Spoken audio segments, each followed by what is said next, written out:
বলিউড অভিনেতা ভিকি কৌশল অভিনীত ছাবা সিনেমা মুক্তির 1 মাস পরেও বক্স অফিসে এখনো আয় করে চলেছেন। বর্তমানে ভারতীয় বক্স অফিসে ছাবা ছবিটির মোট আয় 25তম দিনের পর দাঁড়িয়ে আছে 526 কোটি 5 লাখ টাকায়।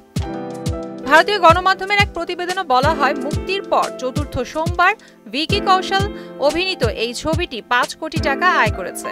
ছাবা ছবিটির বক্স অফিসে প্রথম সপ্তাহে 228 কোটি 5 লাখ টাকা আয় করেছে।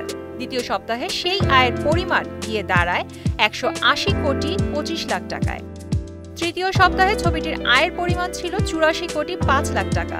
চতুর্থ শুক্রবার এটি 6 কোটি 25 লাখ টাকা আয় করেছে। সুদবিহীন ব্যাংকিং এর আত্মশুদ্ধির পথ এনআরবিসি ব্যাংকের ইসলামিক ব্যাংকিং আল আমিন। শনিবার সেই আয়ের পরিমাণ বেড়ে হয় 13 কোটি 50 লাখ টাকা। রবিবার চ্যাম্পিয়ন্স ট্রফির ফাইনাল থাকায় আয়ের পরিমাণ কিছুটা কমে। এদিন ছত্রপতি সম্ভাজি মহারাজের বায়োপিক ঘরে মাত্র 8 কোটি 50 লাখ টাকা তুলতে পেরেছে।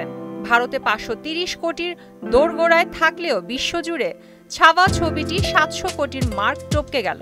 বর্তমানে 705 কোটি 30 লাখ টাকার মোট ব্যবসা করছে এই ছবি পুরো পৃথিবী জুড়ে। এটি 2025 সালের প্রথম ছবি যা 700 কোটি ক্লাবে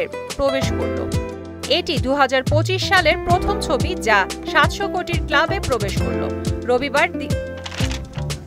রবিবার ভারতের বাইরে এই ছবিটি 1 কোটি 40 লাখ টাকা আয় করেছে। ছাবা ছবিটির পরিচালনা করেছেন লক্ষণ উটেকর। দীনেশ বিজন প্রযোজনা করেছেন ছবিটির। ছত্রপতি সম্ভাজি মহারাজের চরিত্রে ধরা দিয়েছেন ভিকি কৌশল। অরঙ্গজেবের চরিত্রে দেখা মিলেছে অক্ষয় খান্নার। প্রিয়াঙ্কা নিতু, মোহনা, ডিজিটাল।